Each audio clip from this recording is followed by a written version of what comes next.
Hi, everyone. Thank you for listening to the Taste of Transformation podcast. If you like what you hear, please share with your friends and family, and don't forget to subscribe to our YouTube channel. Follow us on Facebook, Instagram, and all podcast platforms at Taste of Transformation for more episodes like this.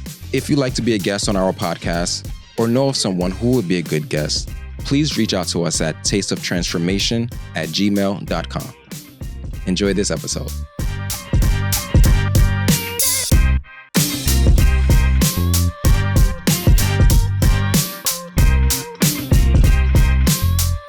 Hello, everyone. I'm Charles Lewis, and welcome to Taste of Transformation. On this podcast, we interview men and women who have been involved in the criminal justice system and are now living successful lives. We get their success stories. They tell us how they've changed, what tools they have used, and we have these conversations where they share their stories of success over meals some of their favorite meals, some of which were cooked on the inside. And today, my special guest is Mr. Kenneth Ennis. Mr. Kenneth Ennis is an honorably discharged veteran, and I'm going to read it because I want to make sure that I get everything down packed. Honorably discharged veteran, a husband, a father, a college student, and was working after school on the fateful day of October 20th, 1987, when you were locked up. And, Yes. Well, we'll get into that. Currently, you are working at John Jay College. Yes. And what is your role at John Jay? Okay, so it's the John Jay College Institute for Justice and Opportunity. Okay. And I'm the reentry outreach specialist. The reentry outreach specialist. Yes. So welcome to our show, Mr. Kenneth Ennis. Thank you. So what we normally do is we start the show off with a favorite meal. Actually, what your favorite meal was. And once again, Jack Mac is on the menu, fried Jack Mac. So I made some fried Jack Mac. Mm-hmm. You also said some homemade biscuits and some rice and beans. Yes. So we're going to try the meal. Okay. I'm going to let you know. So I did the Jack Mac, put the fresh flour, a little bit of cornmeal, paprika, some onion, garlic, special seasoning. Okay. Regular buttermilk or butter biscuits, and rice and beans, Spanish style. Okay. We're going to try this meal. We're going to eat for a little bit. While we're eating, we're going to talk about the importance of food in prison and the significance of sharing a meal and what that meant to you while you were on the inside, like who you shared the meal with and why you decided to share your meal with them. So give me your opinion on the meal. Okay. I haven't eaten it yet. I haven't tried it yet. So let's dive in. Okay. I want to hear what you got to say about the meal. I hope I did a good job. Okay. What are you starting with? Start with I usually do like a silent prayer. All right. Let's do the silent prayer. 30 seconds.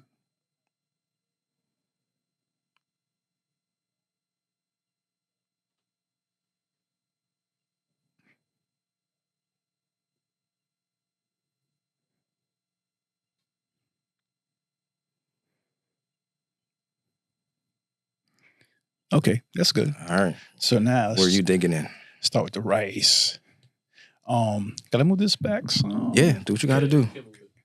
And so the rice is, I chose the Goya red bean and yellow rice. That was one of the rice brands that we got on the inside. Rice is good. Rice and beans is good. All right, here goes the Jack Mac taste. Yeah, here we go with the Jack Mac.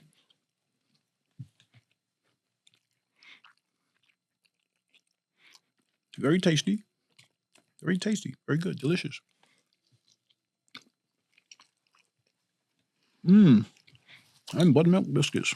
Think you could go in the restaurant business. I appreciate that. Anybody who's watching who's in the restaurant business, I heard that. All right. So which one's your favorite? The Jack Mac. I mean, actually, it's a hard choice. You got buttermilk biscuits, Jack Mac, and rice and beans. I made the buttermilk biscuits from scratch this morning. I was nervous. It's been a while since I made biscuits. when you said biscuits, I was like, yo, am I going to be able to make these biscuits to his standard? I'm actually enjoying it. Mm-hmm. Well, you actually did that. It's very good. So let's talk about sharing the meals.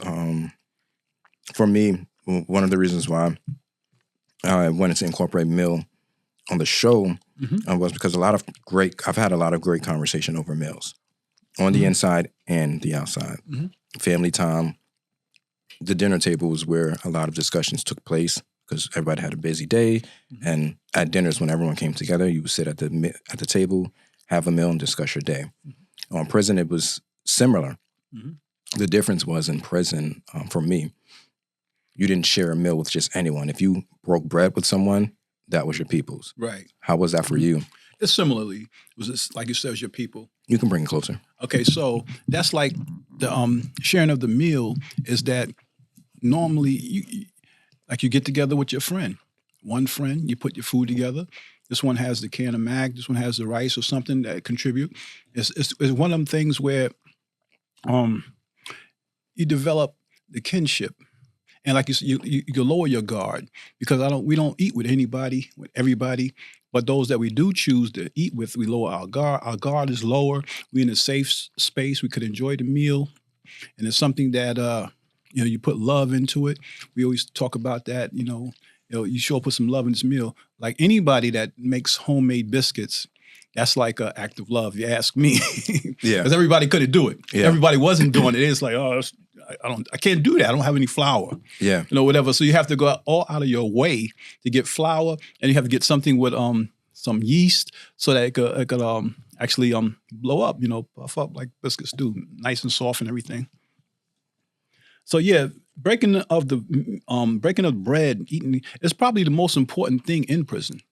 Because now you could let your guard down. You can have these conversations. You could talk about reminisce back when your mama cooked your meal, when you ate with your family and the kids, and the fact that you're not able to do that now.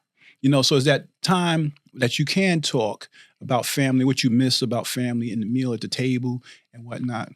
So I think it might have been like one of the most important aspects of the whole prison experience. Yeah, it was like one of the times during the day when you could actually put your mind at ease. Whenever I had to share the meal with someone, I don't know, I was able to let down my guard, more of my guard than usual. It wasn't 100% down, but I was able to let down my guard. Did you feel the same way? Yes. You let your guard down, and you're saying more. Like the parties are revealing to each other things that are really kind of sentimental to them, important to them.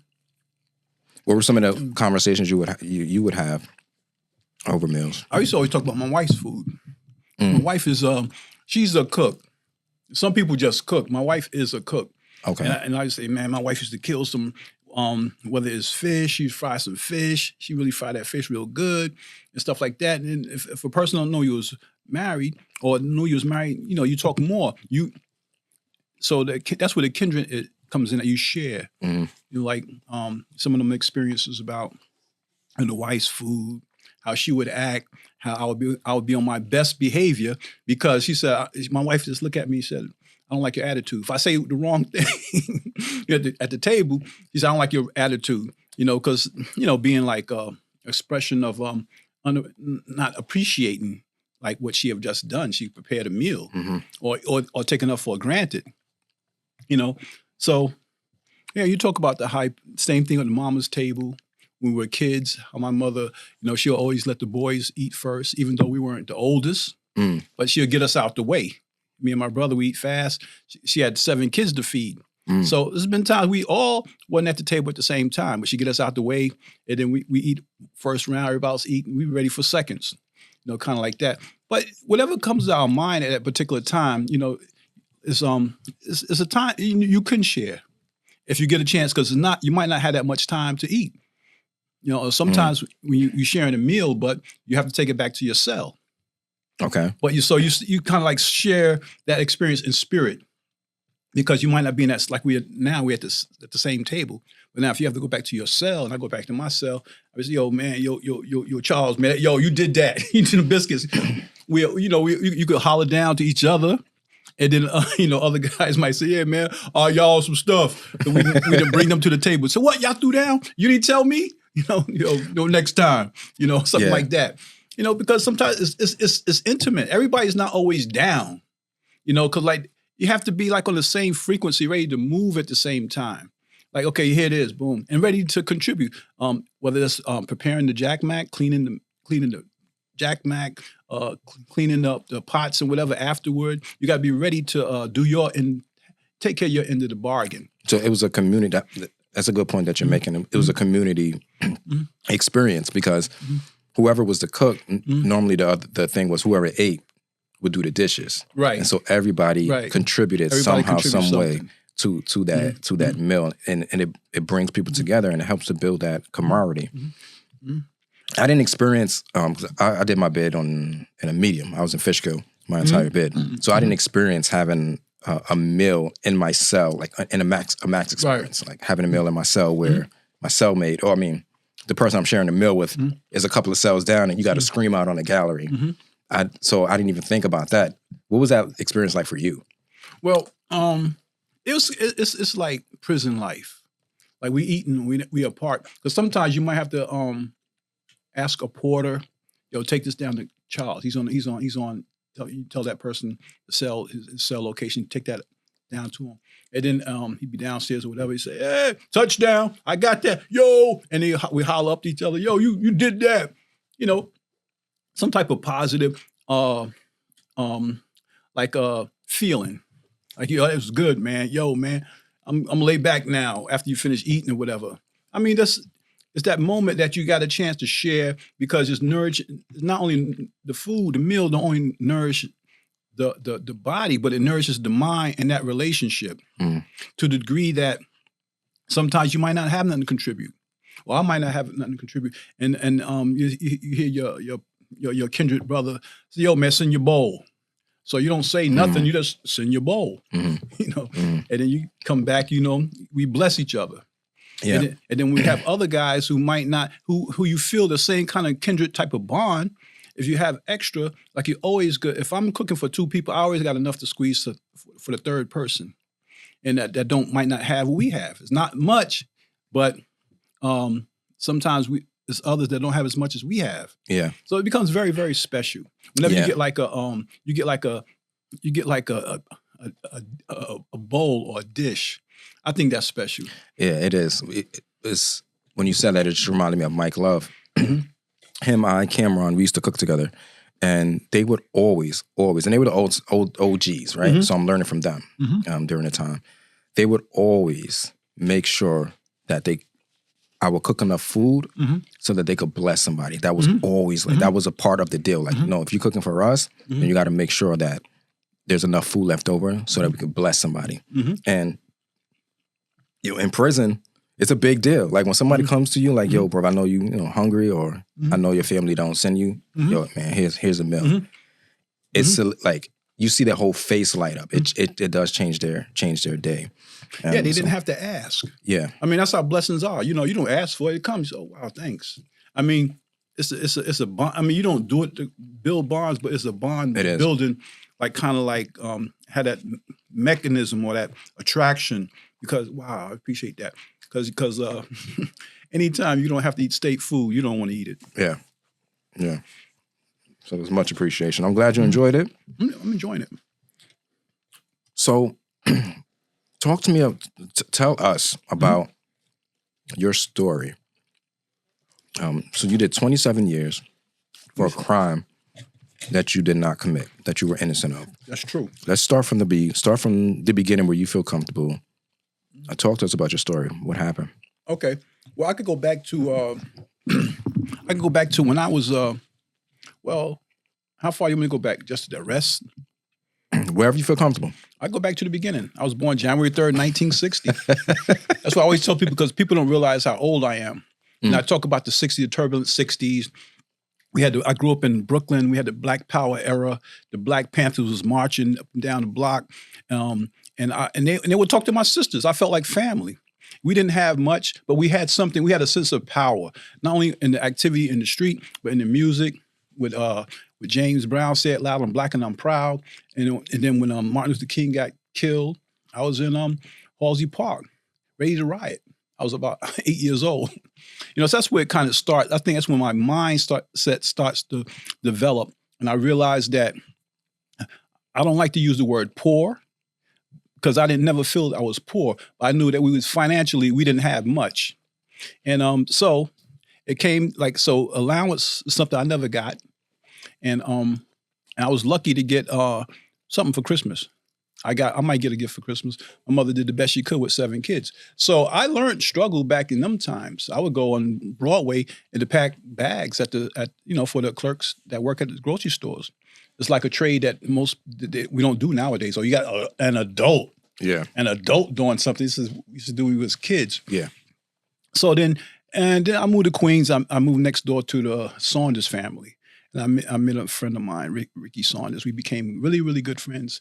This young childhood friends. Like I was like about 11. He was about 10, something like that.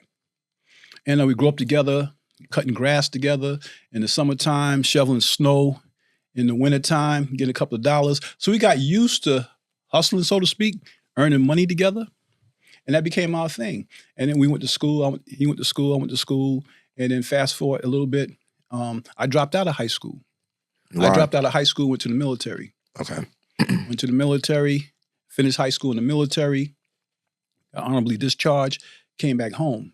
Now, when I came back home, Ricky had blew up with his uncle, right, in the marijuana business.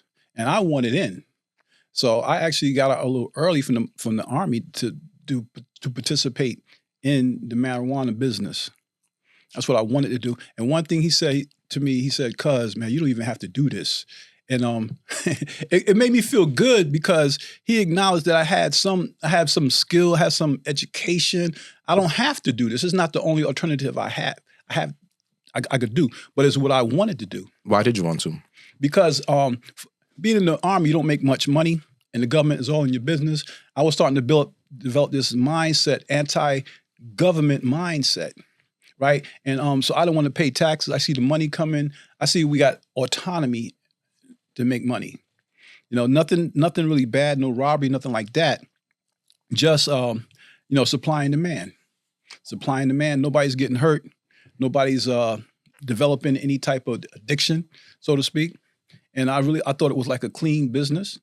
And that's what I wanted to do. I got into it. And because I had my driving license at the time I had a car, Uncle said, "Yo, man, he dropped these off for me." I said, okay, he was paying me right away while I was on leave. So I said, man, my attitude changed in the military.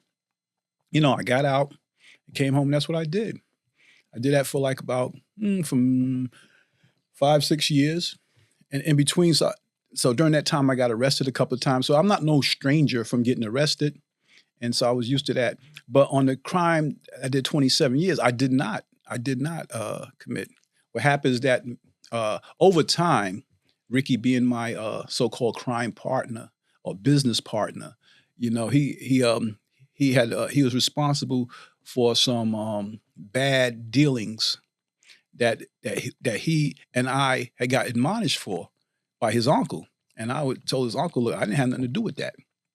So he kind of fell out of good grace with his uncle. And I stayed loyal. I stayed loyal to the uncle. I continued to do what I was doing. And Ricky was out. Mm.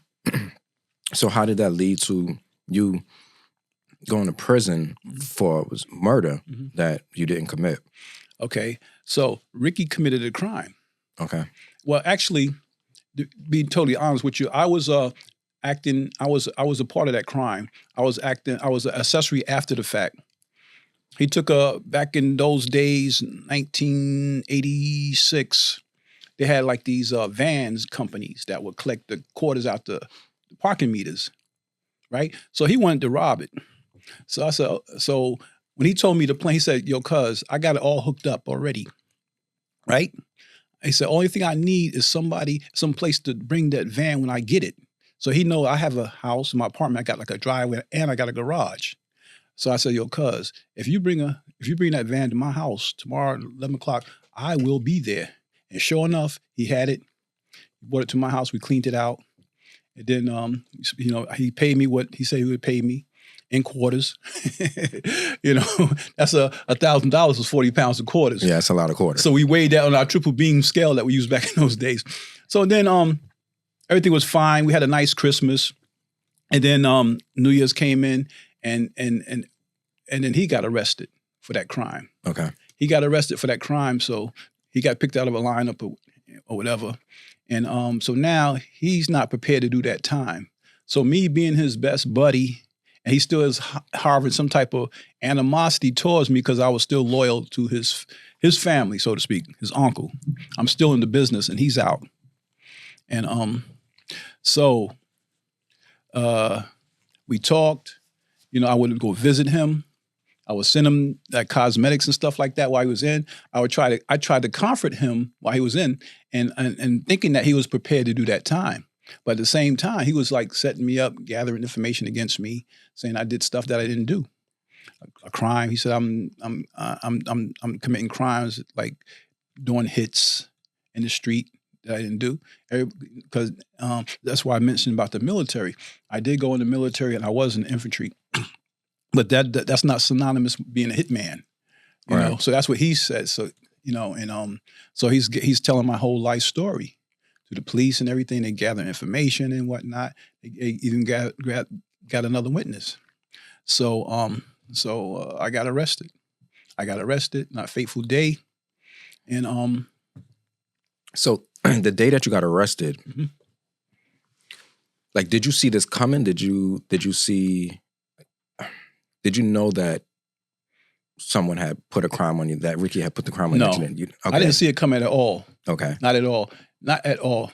Like I was telling you, discussing with you earlier, by that time, I'm kind of part-time in the marijuana business, right? Because the boss man, he did pretty good. He's you try to like legitimize what you're doing. And so he got his grocery store and whatnot. So that's kind of what we're doing. I'm going to school. So I'm going to school, I'm working, and I didn't see it coming at all. And so you were working at the grocery store. I'm working at the grocery store. And that's when the cops pulled up on you? Yeah, so me having that type of what I call like spider senses when you're in the street.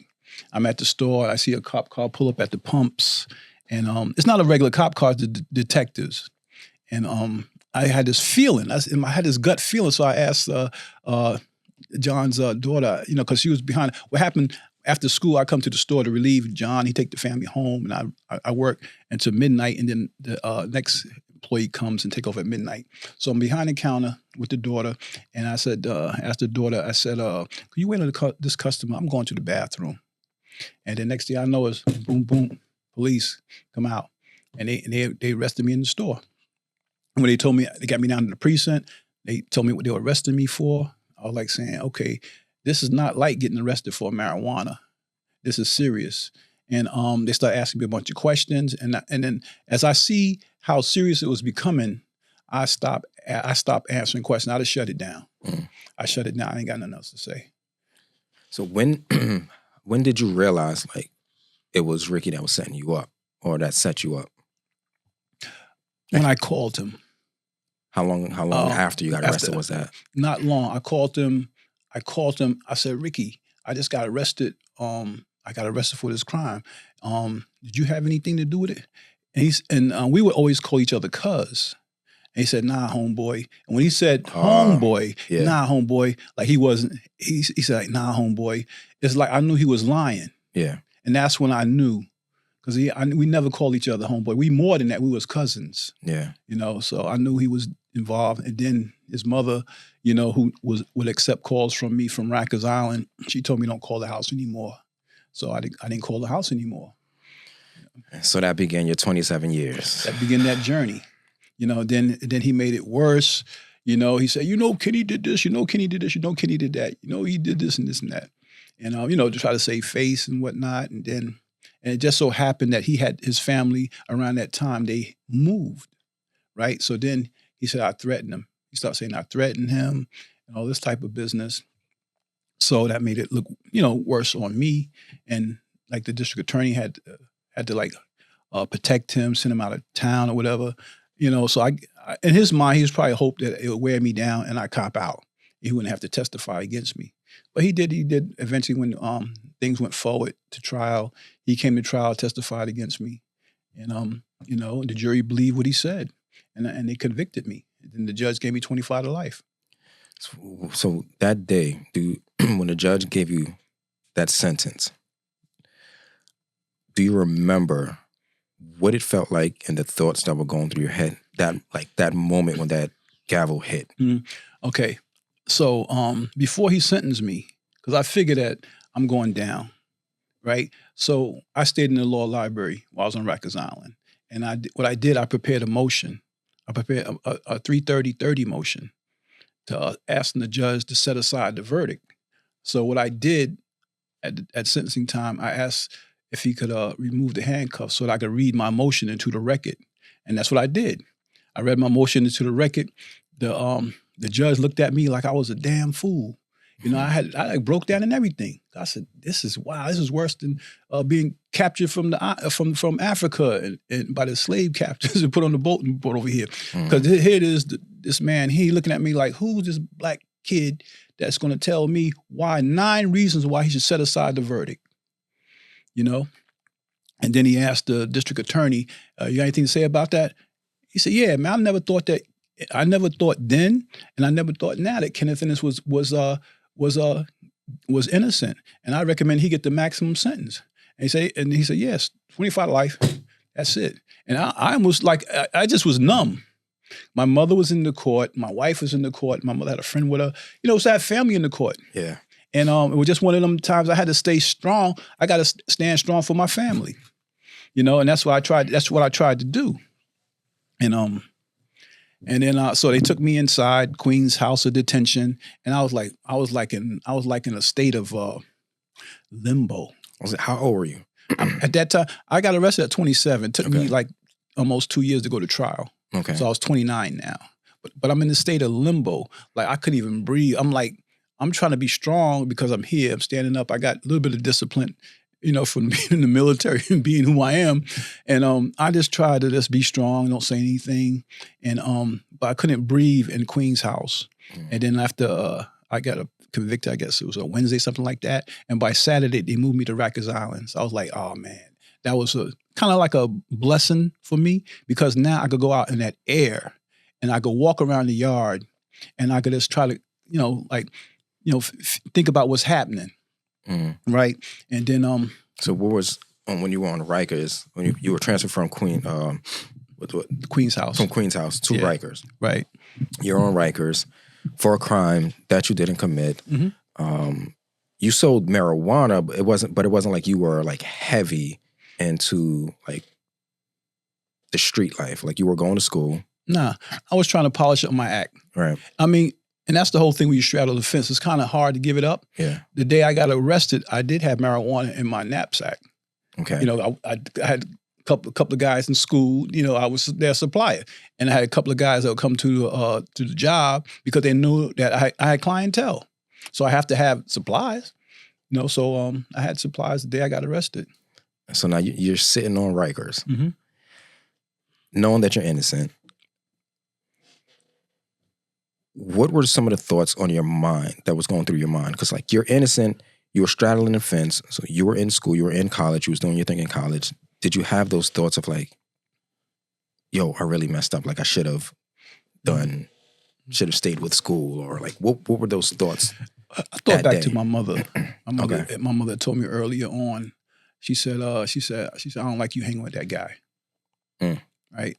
And that's the only thing that would resonate in my mind, because it's like, the wisdom of parents. Like she told me, something was wrong with him. I mean, so this is a guy that actually probably would sell his own mother out, save his own behind. So some people that we do, whether they're childhood friends or somebody we meet during adult life, that we become partners, and we call ourselves business partners, all partners in crime. That some of us will sell each other out, to save our own neck. And that's what he did. So you're sitting and thinking, y'all should have listened to my mama. Yeah, it was like I don't know why I didn't listen to her, because I put Ricky under my wing. He was like my little brother. I mean, I fought people for him because he couldn't fight. He wasn't really sports. He wasn't really like a sports figure when it came to basketball, baseball, fighting. He wasn't really competitive with the rest of the guys. But we had something in common. We had that thing where he was the one that said, "Look, Kenny, let's go to Miss So and So's house and cut her grass." So he's the one that he would go knock on the door. Said, "Miss So and So, I don't remember her name." Said, "Can we cut your grass?" He said, "Yeah, sure." She let us cut her grass, and then we got paid. So we became like hustling partners like that at a very young age, and that relationship kind of continued. So he was a go-getter. He had good like business ideas. Yes. He could see opportunities. Right. And he was a go-getter. Well, that makes sense because he saw an opportunity to get out of that crime and put you in it. Yes. So how long after you were sentenced, you're sent on Rikers, how long were you on Rikers before you were sent upstate? Okay. I was on Rikers Island 19 months, and then my mother finally got me out on bail. So during trial, I was able to walk in and out of the court like a human being. Okay. Until the day I got sentenced. Okay. Until the day the jury came back with the guilty verdict. Okay. And when they came with the guilty verdict, that's when I got remanded. Okay. So you're fighting the trial from home. What was that like being on the streets, knowing that there was a possibility you were going to go back to jail for something that you didn't do, but now you're dealing with that feeling on the outside? I didn't think I would go back. Okay. I was married, got children. I'm living with the children. I'm spending all my time that I could with my wife and the kids, because I was away for 19 months on Rikers Island. And I didn't think I was going to go back. In my mind, I knew it was a possibility, but I felt that if the police had brought in all the witnesses that was in the police reports, then it would be a lot of conflict. It would conflict with the main witness, the eyewitness, the so-called eyewitness said.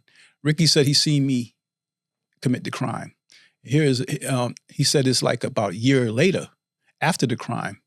But the night of the crime, 4 witnesses were interviewed.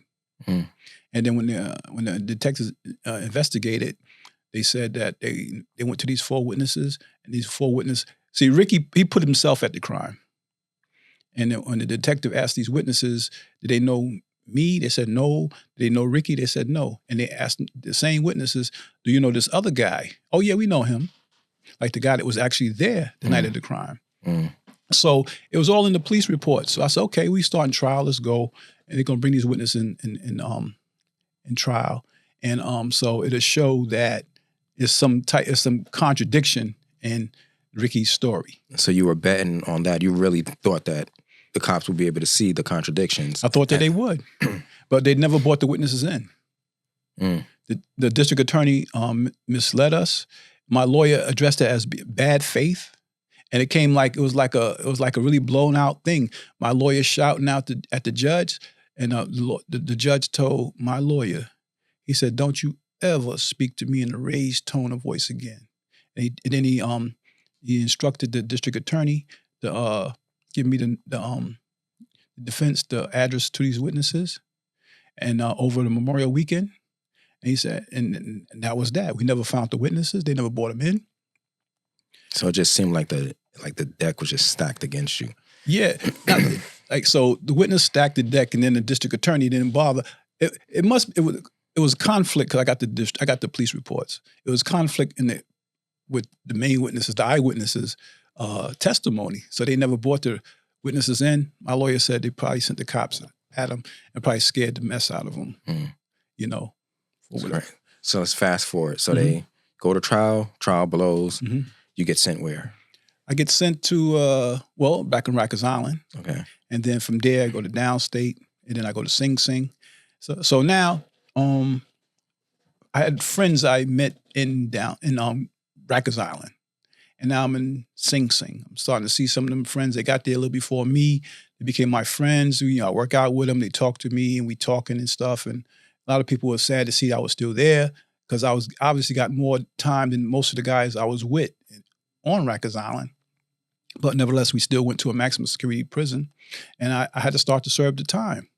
So one of the things I have to do is do something with my mind, because, I'm this is like, it's worse than limbo. It's worse than hell to be taken off the street like that and placed in a Sing Sing prison, maximum security prison, with 800 people in one block, one cell block. And we in there like sardines. It was just a very, very depressing time for me. And that's when I started. I learned that we have to have a program. So because I had some college experience, I went to the school and down to the schoolhouse, and I applied for a tutor's position. What I got, so I was. So we got to pause because the phone went off. Okay. So it picked up the sound. Oh. So it's all good. So just go back like 5 words. Okay. So so yeah, I go to the school and I take the test to become like a tutor. Illiterates Volunteers of America. So I became a tutor. And that's when I started to learn the prison population, how they felt, and just being sensitive to them, listening to them, and not belittling them, because most of the guys was Spanish. Most of the guys couldn't read, couldn't write. And it just gave me something. It is an opportunity to make me get more in tune with my humanity. So one of the principles that I lived by was treat everybody like equal.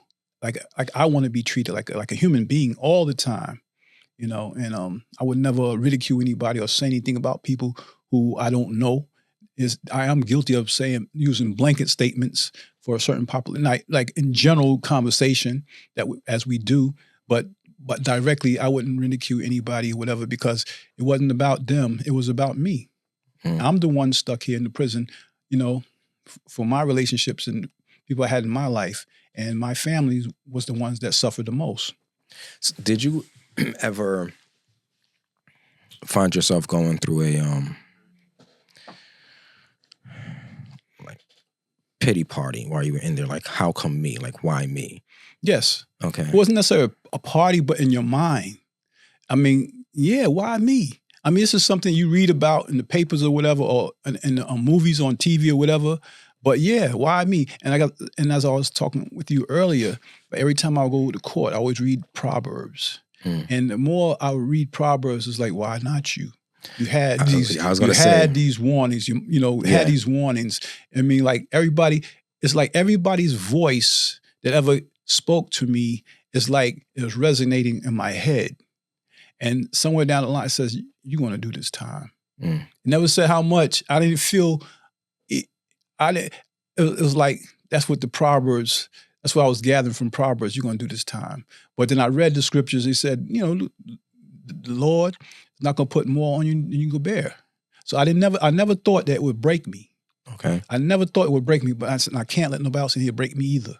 Right. It's because I was in a big state, like bout of depression. I never researched my depression, but I'm pretty sure I was at the highest stage of depression. I wasn't going to hurt anybody, and I wasn't going to hurt myself, but I was there. I was very, very depressed. How did you come through it? Talking to people. One of my students was an old man. He didn't even know the alphabet. Yeah. And so my job became to fill out his commissary sheet, because the younger brothers in the house, I'm in A block. This is at Sing Sing. I'm in A block. He's in B block. But we go to the school building, and he'd tell me about these things. So what the younger guys would do, they would put items on his commissary sheet, because he couldn't read at all. Yeah. He didn't even know the alphabet. So my job, my tutoring assignment for him was to complete his commissary sheet.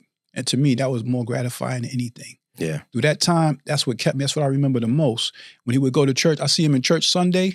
I see he got the Bible upside down, because he don't know the alphabet. Yeah, that's crazy. So that's why I sit next to him and make sure that it's right side up. So while you were in prison, did you take any programs, college? What did you do with your time? Or how did you spend your time? Okay, well, that's how I spent my time, by taking one program after another. I stayed at Sing Sing for 10 months, and then I got transferred to Green Haven. Okay. So Green Haven had a veterans self-help project, which I enrolled in, because we do have to take like mandatory programs inside, whether it's anger management or something of drug addiction programs or something like that. And the Veterans Self-Help Project, it covered all of that. Had 5 segments, And one of the segments was stress management. And that was taught by brothers in prison that had did long time.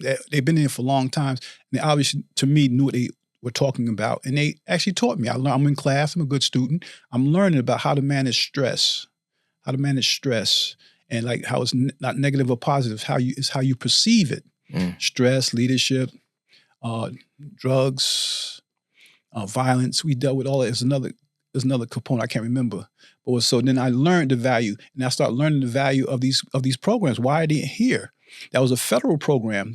The government started looking at the veterans first, and they got studies that the veterans average like 300% more time than non-veterans. Really. And all the guys that were my instructors, all the like Vietnam veterans, were participated in a lot of the atrocities, some of the atrocities that happened during Vietnam. And then whatever, turn their skills on the community or whatever, they ended up in prison. And everybody had either as much time as I had, which was 25 to life, or more. So we had this type of camaraderie. We had a lot in common. We veterans, and we got a lot of time. So I tend to listen to them, not just because they're never telling me to do this and do that, but when a wise man speak, you got to listen. If you're ever going to become wise, you got to listen to wise people, and just follow suit, like, to do the right thing so that you can make some sense out of it all. Because they'll just, for example, the stress management instructor, he was just like, if you wear a nice color, he said, "Oh man, thanks for wearing that nice color." It made him feel better. So then I started learning what will make me feel better. I still have my mother and wife and kids on the outside, but what would make you feel better on the inside? So just working on my case. And then as I work on my case, and I got friends that, I partner with, not many. And one good friend, he asked me, he said, "Kenny, why don't you come to the Liberation Study Group?" And I'm like, I don't want to go. So let's pause right there for a second. So your character going in to your character prior to going to prison, how would you describe yourself prior to going to prison? I was a family man. Okay. I learned back from watching movies that most of the gangsters or the Godfathers, whatever they did to earn their living, they still took care of their family. And that came from my family, my generation. We take care of our family. And so, but in the 70s, when they had the Superfly movies and the get over artist mentality and the job was a slave, I embody a lot of that. Okay. So I still had somewhat of a get over mentality.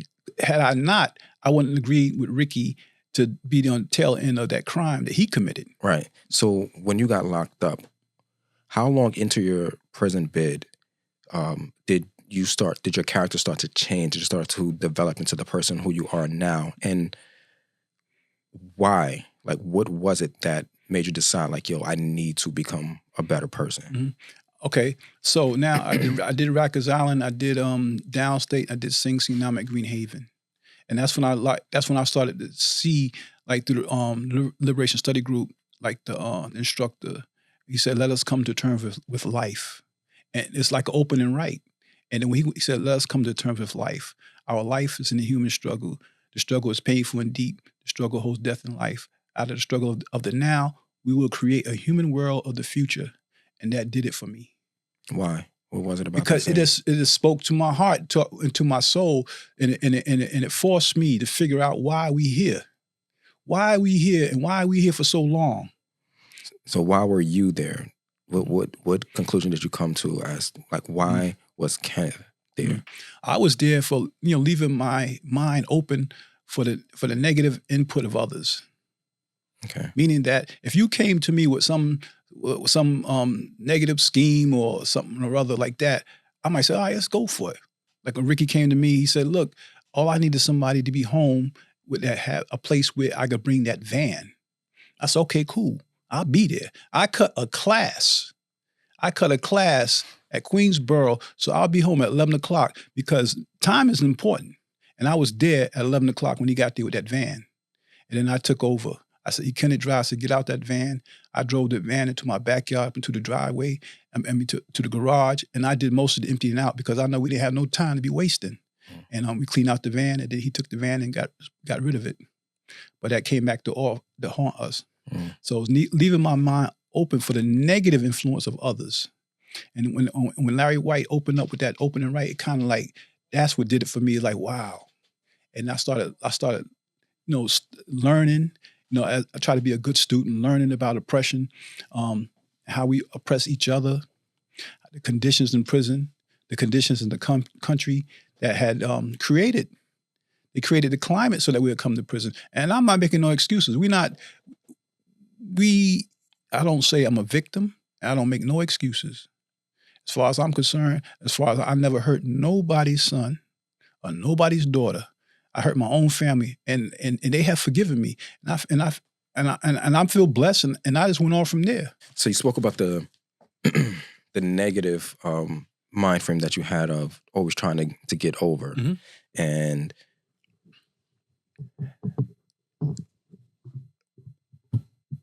how it started changing when you were in prison. What was it that made you decide, like, all right, it's having that get over attitude it's not good.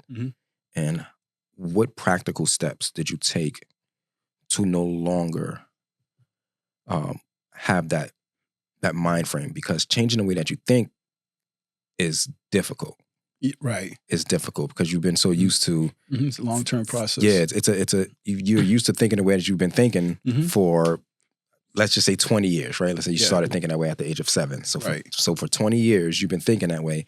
And now you're trying to retrain your brain on how to think in a better way.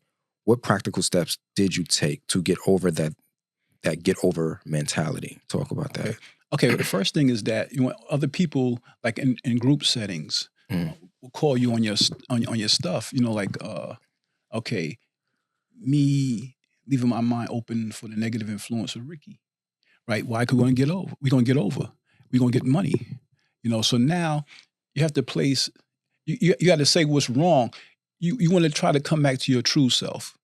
So you have to call a spade a spade. So that's not right. You got to say this is not right to yourself, and then you got to start. Then you got to speak it out to others, like trying to get over whatever it is in the mess hall, on a little extra food. I'm not even trying to get nothing extra. It's like I want my just due. I don't want no more. So like you say, you take them small steps. So then you gradually, you chip at it every day, gradually purge away from trying to get over on little things. Yeah, I'm glad you said that. So let's talk about those little things, because there's a lot of little things throughout the day. Yeah. And I remember, I don't know if I read it in a book or I heard it in a speech, but like Napoleon Hill said it, Dale Carnegie has said it, I think Dr. King has said it, like changing the way that you thinking is one of the hardest things to do, which is why most people don't think. So throughout the day, like one of the examples that you gave was, all right, getting something extra at the mess hall. Right. And you had to remind yourself, like, nah, I didn't earn it, so I'm not going to get it. How tough was that for you, especially for you who you had that get over mentality? How long did it take for you to finally break free from that thought process? Well, I think from the time I got convicted and then went to maximum security prison, it's like, I don't want nothing. You know what I'm saying? All I want is my liberty back. Like nothing else for me, nothing else made any difference. So little by little, you have to stop. You got to stop doing whatever you think is wrong. Like when I was in college the first time, I wouldn't hesitate to cheat on the test. Because I don't have time. I didn't have time to. I could make an excuse then, say I didn't have time to study. I got to work. I got to take care of my family. But I wouldn't hesitate to cheat on my test. If you sit next to me and you got the answer, say, "Yo, man, give me the answer, man. Come on, let's hurry and get this out of the way." And it was kind of like that. But then I stopped doing, like, slowly but surely. It's not mine. You have to go back to your true self. Who am I?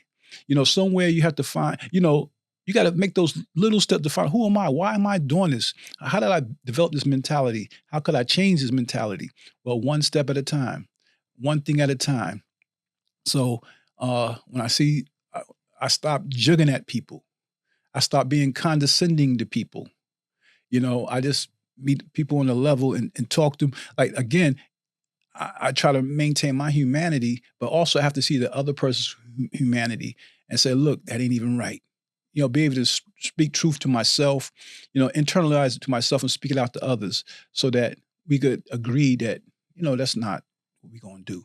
So it sounds like in the moment when you found yourself about to do something wrong or thinking the wrong way, like you would stop yourself like right there, like, no, like don't do that.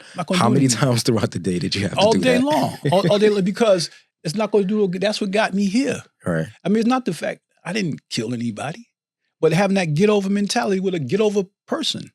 See, like people with the same mindset flock together.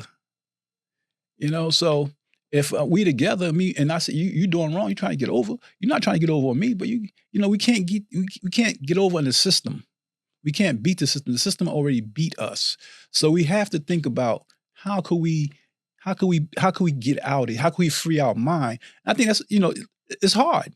It's hard. It takes years to do it. So what are some ways that you feel like people can do that? Like what are some tools that you feel people should implement to start that process of changing? Being open-minded. When you hear somebody say, yo, that's wrong, you shouldn't do that. And don't say, yeah, I know, I need to do better. And without ridiculing them, give them time. Like, give them time. Because over and over, I'm going to say, nah, I ain't doing that. I'm out of here. Give them time to adjust. So being patient with a person, yeah. Right. Yeah, being patient. Patience, like I said, is a virtue. And we got to be patient with each other.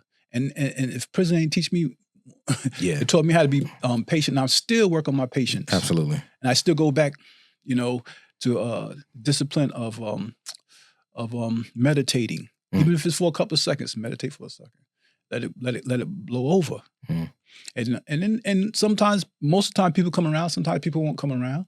But it's not about them again. It's about the individual. I have to come around. And when you see it, you just don't do it. I mean, because if we got the God-like image in us, and now we're intelligent and we have reached adulthood, and we have some proper culture, we know wrong from right. But that's the battle. Yeah. So you just got to say, okay, I ain't doing it. I'm not doing the wrong stuff anymore, because I'm in we call the graveyard of the living dead. So how much more am I going to do? So whatever it is, I mean, you gotta be able to identify it, or if somebody identify it in you, be receptive to the wisdom. Check and see if check your spirit. Yeah, I need to stop doing that. No matter what it is, if it's negative, stop doing it. You're hurting other people by talking to them in like a negative way or hurtful way. You gotta stop doing it. I think you hit on a very important, a very important point when you said to be receptive, because I know, like of course, the Bible says it, but I think I don't say almost all religions, but a vast majority of religions that I've read on, they all say like instructions. Instructions are the key to life. Like, listen to wisdom, and all wisdom is just instructions from those who have been there. And so being receptive of what you're hearing and actually going back and reflecting on a character defect. Like if somebody points out to you, like, hey, bro, why are you always lying? Yeah. Right? Like, why are you always lying? You going back and thinking about it, like, yo, why am I always lying? Right. So you make an appeal to their humanity, because they don't know. All of us, we're fed images of something that we think we are, or we tried to be. But then we realize if that got you in prison, then we need to think about those images and all those instructions that got me to think this way. And then if I realize that it's negative, how could I purge them out of my character?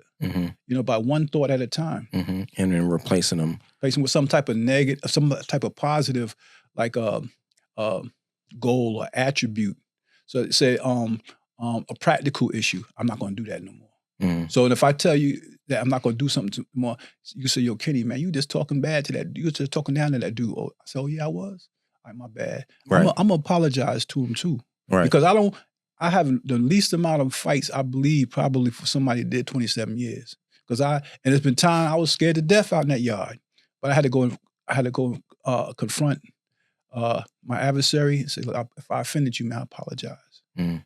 Sincerely. And then you got it, bro. Whatever they want to say, I cleared my mind, cleared my soul, and a lot of times we didn't have to go to battle. I mean, one time in particular, I can remember this guy here. I accidentally took his net bag. We in a max, and he didn't like me anyway. Sometimes So people he was just. so now he said, "Mom, he talking terrible about me to the degree that I said, okay, I gotta go see him." So now I'm in a maximum security jail at Green Haven. I'm in D block at one side of the yard. He's in A block. I have to go across the center gate, and I'm there. As soon as that door crack, I'm out of there, and I'm out there waiting for him. I don't have anything, but he don't know. I'm waiting for him to come out the block. I'm going to ask him. He don't know if I'm going to attack him. All I want to do is ask him if I could talk to him, right? And he was a tough dude. He might just get violent and mean or whatever. So I waited. I seen the first person come out that block for a wreck and to the last person. Then I asked. I said, "Where's this guy at?" And they said, "Yo, he's keep block." I said, "Thank the Lord." And I just walked away. Never seen him again in my life. But I had to confront him because I wanted to apologize because I accidentally took his net bag. And that's what made steered his anger towards me. So at the time, I don't wish you no ill will, nothing like that, And I ain't got no tool. I would have said, I ain't got nothing. Yeah. You just want to keep the peace. Yeah. So you recognize you're wrong. You although you were in there for a crime you didn't commit, you recognize like I'm not 100% like innocent in some ways. I did commit some crimes. I kind of put myself in this situation. You begin the process of changing the way that you think. You get out of prison, and now you're working for the John Jay College Institute for Justice and Opportunity. Talk about that. Okay, so that's a college access program for people who have been arrested before. Not only people who've been in prison did time, but anybody.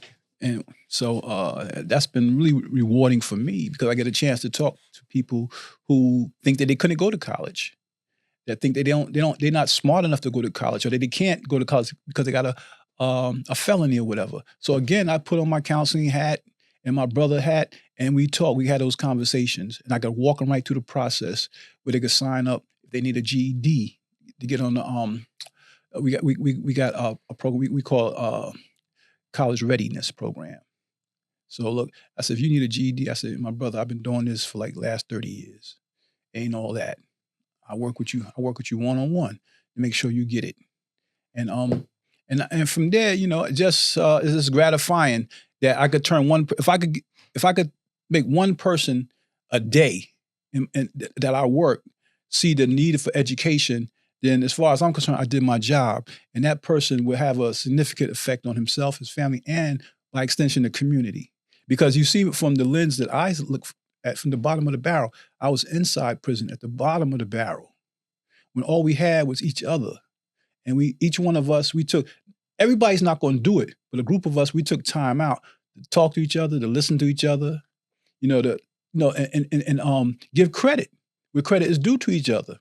So your primary responsibility there as the reentry are you the reentry coordinator? Not the coordinator. Well, they got me listed as the outreach reentry outreach specialist. Okay. But I consider myself, I'm the reentry guru. I don't even like the word reentry. So that's when we get into the organization and their mission. I said, what is reentry? We're not spaceships that go into outer space and have to re-enter that Earth's atmosphere. We've been dismembered from society, from our families, and all of our relationships. So it's a transition. You have to transition back into society, back into family relationships, back into all the other institutions in the society, like the work institution, the hospital institution. All of that. We have to, like your faith-based institution. You have to transition back into that. So in that capacity, and what are some of the biggest problems that you're seeing from people who are coming home and coming into your program? What are some of the biggest problems that they're facing? Like they don't have the tools. Tools like which tools? The discipline that it takes to continue to learn, and the time management. Manage their time wisely so that they know that they could do what it is that they set out to do, whether that's finish your GED or to go to college. So those are two heavy topics, like within themselves: discipline and time management. So let's talk about discipline for a little bit. When you say that they don't have the discipline, go into detail about that. Go into depth. Okay, so the discipline is say you have to. It's like the stick-to-itiveness. You have to stick to something. You can't say, "Yeah, I want to do it," but then if it goes out, it flies out your head. You got to stick to it. Something about discipline, because how many competing things could you have with the most important thing that you need to do? Mm-hmm. So you need somewhat of the discipline to say, okay, I need to do this. So you verbalize it to yourself. Best to write it down so that's a start. I want to do this. So coming up with a goal. Yeah, you turn it into a goal. Yeah, and so we were talking about that earlier, goals. And a couple of weeks ago, I went to an annual benefit with Project Renewal's annual benefit. It's a great organization. And I was talking to a couple of the directors there, and they were like, yo, one of our biggest problems is our clients, they just don't seem to have any goals, or they don't know how to come up with goals or stick to their goals. And I was telling you about that, and you were saying you were noticing that it was the same issue over there, like at John Jay. It's just like they just don't have goals, or like they have wishes. Right. And talk about the importance of, let's first talk about the difference between a wish and a goal. Okay. Yeah, wish is just a transient thought. I wish I had a girl right now. All right, but you don't have a girl. But if you had a goal, you say, I want that girl right there. That's what I'm going to do. I'm going to walk up to her. I'm going to be nice. I'm going to ask her for her phone number. That's a goal. And you have certain objectives. I got to ask her. I got to start a conversation. And I use something like that because you do it all the time. Yeah. We set goals and we carry them out, but we don't do it in a way that's really productive for us. I mean, if you figure that you get the girl, that's productive. Okay, but that's in the relationship area. What about in the professional area? Right. So a goal is a wish with steps to take that will get you to achieve that wish. That's a goal. Right. And a lot of times, for what I'm hearing from you and from other people, it's just like you're saying, like a lot of times the clients, they have these wishes and they're labeling them as goals, but they don't have steps. Come up with the steps to take. So coming up with steps to achieve those wishes. That would make it look more practical. Like, okay, and they have to be realistic for you, not me. And it should be pushing you. Like if you say, I want to get a job. Okay. But so that's not really pushing you. You will get a job. Right. I will give you a job. Right. I'll get you, I'll take you to get a job. But now you want to do good on that job. What are your goals? How do you do good on that job? Okay, I got to do A, B, C. So you just write it down. Yeah. What kind of job do you want? Right. Yeah. What kind of job you want? How much money you want to earn? What is your QQS rating? How much you think you're worth? Because none of us get paid what we worth. That's why we do business. We go in our business, or we have like what I call like a side hustle. We do something else. Nothing illegal, of course. Crime is not an option. That's what I meant to say. Crime is not an option for me anymore. Anybody that I'm just laughing because I was in prison. I was in Eastern Correctional Facility, and they searched my cell. They found some drugs in my cell, and they took me to the box. And so the population said he don't use drugs. How do I know? The superintendent, when he come to the box, he told me, he said, people out there say, look, you don't use drugs. And then the officer that tested the drug, after I did time in the box, I know I'm digressing a little bit, but I'll try to get back on track. So I told the superintendent, I said, he said, I got my best officer on it, but you got the possession's 9/10 of the law. You found something in my cell, so they found me guilty. So I told the superintendent, I said, I wrote to him, I said, I didn't knowingly or intentionally possess any controlled substance. However, I was given a hearing, I was found to be guilty. I was given 90 days. And I asked him if he could reduce my time to 60 days and give me a stay. And he responded, he said, I'm going to do that. So you got to know when you have a win. Now, if I still got this guilt over mentality, I might not have been able to think how I'm going to come up with this goal to stay at the prison. So outsider might say, why would he want to stay at a prison? Why? Because I'm comfortable here to a certain degree. I got things. I got work to do here. Mm-hmm. I work at the Transition Service Center. I'm an HIV/AIDS peer educator. I got people that got HIV positive that I counsel. I got work to do here. And so the superintendent, he granted me that stay so I could go back to doing what I was doing. So I felt good because the population said, nah, he didn't, it went to bat for me. Because that Easton was the type of place at that time where you could talk to the superintendent. And he'd take heed. He did like an announcement every week it was. He would do either every week or every month. He'd tell you the state of the prison. Like, you know, the president of the State of the Union, the governor of the state of the state, he'd do the state of the prison. And he was a progressive guy, a progressive superintendent. He allowed programs to come in. He allows civilians to come in to interact with the population. Right. And to me, that was transformative. That when you have the civilians come inside and assist you in that process of transforming, of purging out, hearing your story, hearing your lifeline, and how you to see the high points and low points in your life, and to see where you are now, that you're able to talk about it, and you want to put that behind you, so it don't be baggage. Like like when you do get out, it's not even baggage now. Like before you get out, you might not never get out. I have a conversation with guys. Herman Bell, for example, he didn't think he would get out. We practice also, we talk about like imaginal education. And that's what I give the guys that come to my organization. I talk about imaginal education, where you educate your imagination so see what spring out. Mm-hmm. So you got a wish. Yeah. Okay. So bring that wish to fruition. Right. Put it on paper. So on a scale of 1 to 10, what would you rate someone having a goal being as... How important is having a goal to staying out of prison? It's primary, I believe. It's like 10. Because you say to yourself, like, crime is not an option. So if crime is not an option, that means that you developing the skill to not to do a crime that might put you back in the way to go to prison. Now, if a person said, look, I ain't going to let it happen to my family, I say, so in my mind, this person just thinking about ways to come back because he don't trust himself. But if that's where the discipline come in. Yeah. Where you have to start to say it to yourself, crime is not an option. So now, if you've been in prison long as I have, I know the whole penal law, so to speak. I know when there's a bad act, and I'm not going to do it. So if you know crime is not an option for you, then you need to have something in place to keep you from doing that. And I think that a lot of people don't take into consideration the importance of having a goal, something that you wake up to work towards every single day.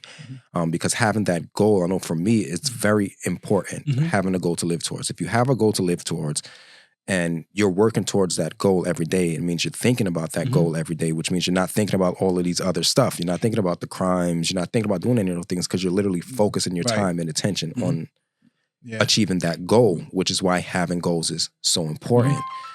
And so it's all good.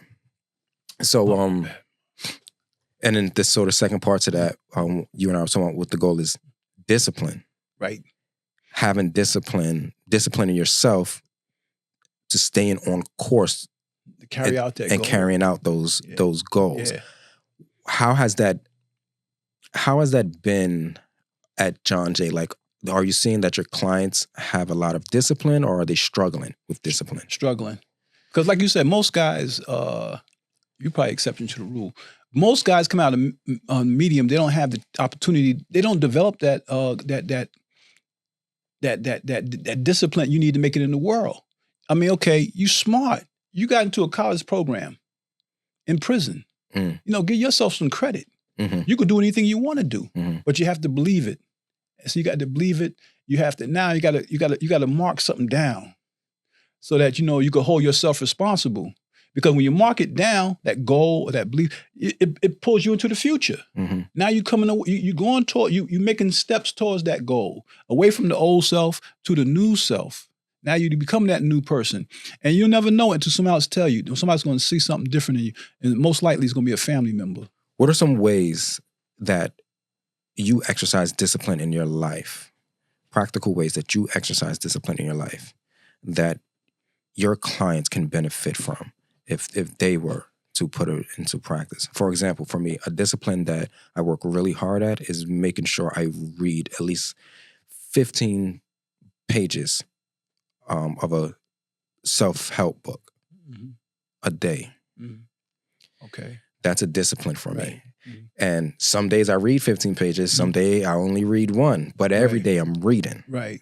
But that's a discipline because it's tough. And there's so many distractions. There's social media, there's television, there's entertainment, there's family, there's a lot of distractions. But I do my best to try to read every day and write about what I've read. Write about, all right, what did I learn today? What did I do well? And where can I improve? Every day. Yeah. That's a discipline. Yeah. Well, writing down a to-do list and reviewing your day. That's a start. Like, okay, if I got a to-do list, right? You don't have to put it somewhere where you get it to it easy and then review it. What did I do today? I didn't do this. Okay, why? And I think you got to take those types of steps. You got to write something down so you could be true to yourself. So that you could kind of stay focused. And if you have, and as you develop more discipline, you do more. Like you said, you're going to read and you're going to write. So you have to take those little steps, write something down because it's important to you. And then you have to just review it. Review it. And once you start reviewing it, once it becomes kind of like a habit, I think they expand, and make good decisions. Make the decision to take the time to write it down, like before bed, or when you get up. That's one of the things I learned inside. Like at night, just review your day. How did that go? How did this interview go? I'll think about this tonight. How did this interview go? What could I have done better? And then make a little note. So I think that's what you have to do. Like put like somewhat of a to-do list. I want it because this is important to the individual, or to me or you. You got some indicator, some like needle that you can see whether it's going in the positive direction that you want it to go. Right. And I think that's kind of like one of the only ways that you can. Right. And I think that's a huge point that you're making. And for those who are coming home, or for somebody who's just starting out with doing that, like reviewing their day, start with reviewing yourself. Right. How could I have improved? And think about the conversations that you had throughout the day. Conversations that you had with your lady, conversations that you had with your kid, conversations that you had with your boss. Did they go well? Yes. What went well about them? Write them down. This way okay, continue to do that. What didn't go well? Write it down. How can I get better? Write it down. This way not to do that and what to do next. But if you don't review your day, if you're going to keep making the same mistakes over and over and over again, people say that experience is the best teacher. It's not. Reviewed experience is the best teacher. Right. Because if you're not going over what you just did, you're just going to keep doing the same thing over and over again. Right. And we all know like a broken record. Yeah, insanity. We all know what that means. So experience is not the best teacher. It's reviewed experience. If you want to improve your life, you have to reflect on what you did throughout the day and then think about how can you become better the next day. That's what I think. I was taught that at a young age. Well, at a young age. The young part of my incarceration is to review it because, oh man, this is so that you can make some sense out of it all. Yeah. Because it's your life. And if you want to be a different person, you're going to have to work. Nobody else could do it for you. So you do have to use some type of tool, write something down, the goal, time management, and keen decision making. Keen decision, not just make a decision, just to be making some keen decision makings that will enhance your goal or allow you to be the person that you want to be. And even thinking about the person who you want to be. I was surprised that a lot of people don't think about that. No. I was so surprised by that. I think the more we have conversations about it, you have forums that people will, start to think because they see so many other people doing it and talking about their experience and how that helped them, then it kind of, catch on if they're willing to think and just thinking, be open-minded and willing to try new things and that realize that change is inevitable. There's nothing wrong with changing. Yeah, changing the people who you're around. And that becomes a part of it. That becomes a main part of it. Yeah. Look, I see some guys, I mean, in prison, I mean, yo, what's up? Yeah, keep and it keep moving. it pushing. Yeah, Yeah, keep it pushing. yeah. You know? So for those of us who have been locked up, Mhm. we can get caught up in the, I always struggle with saying this word, familiarity. Mhm. And it's like, oh man, because you're so used to being around people who's Mhm. locked up. Mhm. But if you are all on the same level and you're constantly around them, then you're never going to grow. No. So you have to make your circle bigger by being around people who either were incarcerated but are doing much better than you are, and start to put yourself into their circle. Right. But we get so, I see a lot of times we just get so caught up of making sure we're around people that we know, and then wondering why our life is just going around in circles. It's like, yo, well, change your circle. Yeah, it's like circular fallacy. Yo, why can't we do this? Why can't we do that? And you now you're developing your hater self, because you see other people doing something and you and your peer group ain't doing nothing. Y'all sitting there. It's a degree of tough love too. Like everybody should seek a counselor, some type of elder. I talk to elders all the time. Yeah. I just learned today that Reverend Muller passed. Reverend Muller, he's considered the John Brown of the prison system. Yeah. And you might have known already. I didn't know him, but I saw it I'm on an SOS group. Yeah. With Anthony Dixon. So I think I saw it on there. But I didn't personally know him. But I could see the effect that he had on because so many people were commenting, like they were like surprised or they were like heartbroken about it. Yeah, so it's tough love. It's some degree of tough love because we are men, and men is going to be a little tougher than women. Women's going to be more, going to be more sentimental and more nurturing. Yeah, like now you got to step it up, brother. I'm here to help you, but I'm not going to hold you. Yeah, I'm going to help you. Like not even like to use the word help, but assist. Assist you. I'm not going to give you a hand out. I'm going to give you a hand up. You got to climb. Certain things like that, little practical affirmations that could help you. Write something down. Just write something down. Have your girl write it for you. So get down. Say, baby, I need to do so and so. You got to. That's the tech. Those are some of the techniques you got to adapt. If you don't feel you can't do it, then have somebody do it that care about you, help you. I can't think of no better example than your girl or your wife, because they're gonna pull you into the future, and you're gonna be a better person, and they're gonna like you better, and you're gonna like yourself better, and later, like you said, we talked about earlier about leaving something to our children's children. Is how do you want them to know you? Yeah, that's something I think about often. Especially, I'm 40 now, and I mean, hopefully I got at least another 40 years to go. It's like, yo, when I die, what do I want people to say about me? I think about that now. Like, I think about my whole process of when I'm gone, how do I want to go. There's a lot of talk about cremation. I said, that's not my thing. That wasn't the thing in my family. I don't want nobody, and I don't want nobody to have to burden themselves to put me away. So going back to you said earlier, those goals, you got to have insurance. Yeah. Life insurance, so you don't have to burden anybody. Yeah. It shouldn't be you leaving the world shouldn't burden anybody. But we buy everything else we want. So let's focus on some of the things that we need. Don't make it someone else's burden.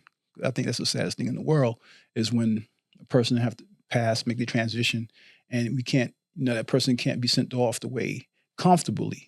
Yeah. So how do you all at John Jay, how do y'all assist with that? You may not be able to assist with it financially, but how do y'all assist people who are coming home for those who don't We got know? grants.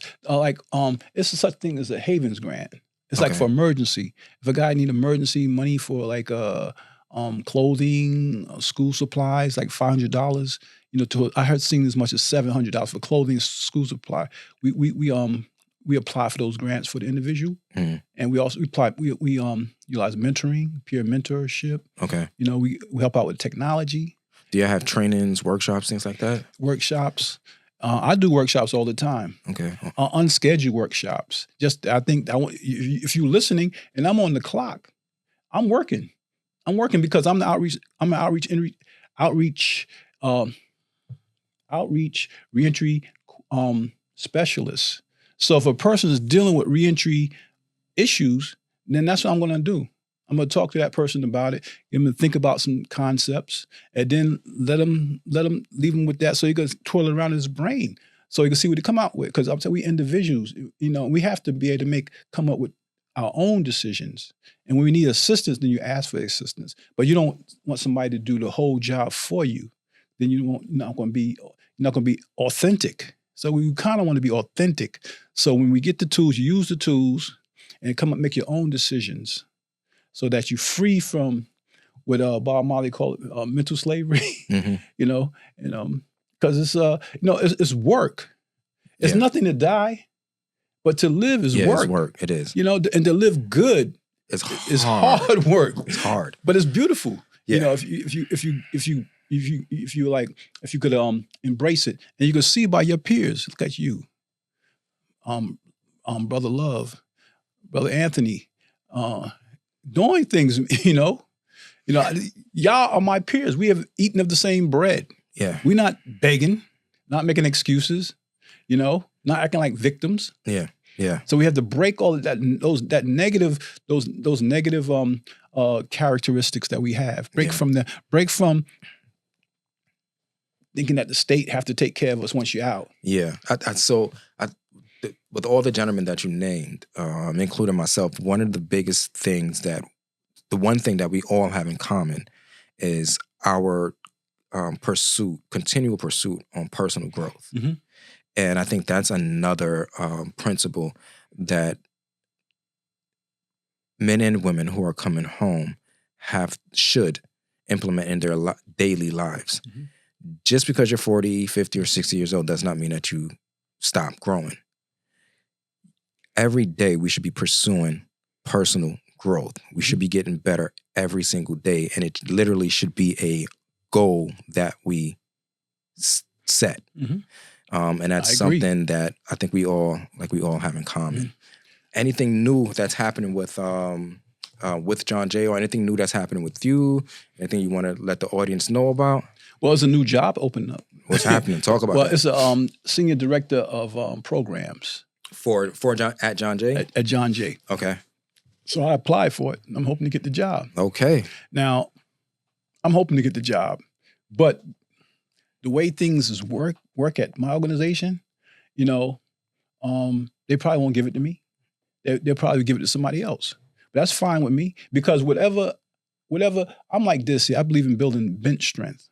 Whatever I could do, I need to make sure that somebody else could do it so I don't have to do it. And I could run the organization by myself. I ran an organization for so long. I was a member of the Political Action Committee in Green Haven last century. I got the guest list. Why? Because I'm a trustee. Like, I done purged all that negative stuff out of my character so that people could trust me with the guest list. Mm-hmm. I got 48 guests on one list. The second list I got that was on 98. And 99, I got the guest list. Lisa Everett was one of the guests. Nice. Nice. You know what I'm saying? Like I'm a trustee. I'm an elder. And this is my vocation. I've been doing this for like 30 some odd years now. Why? Because it's going to have an impact on my community. When I came home, I went to Suffolk Boulevard. I had an apartment on Suffolk Boulevard. My nephew came to stay with me. He said, "Your aunt." He said, "Somebody just got shot around the corner." He said, "Your aunt, this is not safe for you to live around here." So where you going to go? I traveled all over as much as I could since I've been out. If you can't live at home, where are you going to live? So you got to do, and if you're going to move away, what are you going to do about it? You're going to don't complain about gentrification if you're not doing something to empower yourself and your community. But me making it is not enough. That's not enough. If my community can't make it, then something is wrong. What my thing is to assist my community. I'm not saying you got to go out there in the bullhorn and talk about it, but you assist by example. By showing up at the opportunities when it's necessary. When I'm going to rallies, I'm open to do voter registration, civics classes and stuff, so that we could vote a little bit more. Okay. At community centers and all the projects. Matter of fact, it was just a stabbing at the projects in my neighborhood. South Jamaica houses. That's 40 projects. I need to be there. The mayor was there. I was there when he had his campaign stop there. We got a problem. So I'm not saying I'm going to go out there and put myself in harm's way, but we got to understand we got a problem so we can come together and have some solutions so that the people that's still there, they could have options. You don't have to be stuck there. And some of the things we're talking about with people who are coming out of prison, what about people that's come out the hood? They're not even going to prison. Yeah. Still. Are they allowed to get in contact with you at John Jay? Yeah. Okay. How can people get in contact with you at John Jay who needs who can use your services? Okay. And the camera's right there. You can let them know. Or they could call me. They could call me, Kenneth Ennis, outreach specialist, John Jay College Institute for Justice and Opportunity. My number is 347-485-5889. My email is all lowercase KINNISSAY.CUNY.EDU. Email me. Give me a call. Because only requirement is that you've been impacted by the criminal justice system. So as far as I'm concerned, is that we never turn anybody away. If you say, because if you're black like me, and you live in the hood like me, you've been impacted. Mm-hmm. So you come now because your son you want assistance with your son, your daughter going to school, or your boyfriend, your brother. You got to reach out. Say, we give you a hand up. We open, and like we looking to grow, and not so much the organization. We looking to grow as a community, because the more we able to share and impart with the community, the more that community is going to be able to be self-sufficient, and we don't have to worry. We're going to have less violent altercations at night where young girls is getting shot, things of that nature. Yeah. Yeah, so Mr. Ennis, man, I wish we can go on more, but we got to wrap it up. Okay. I really enjoyed this conversation. I enjoyed talking about it. Thank you for your time. And you spent, on camera, 2 hours, but off camera, an hour and some change. I really appreciate it. I'm going to be in contact. Thank you all for joining us for Taste of Transformation. Watch us on, Apple, Spotify, YouTube, all the major social network platforms. Hit us up. We'll see you later.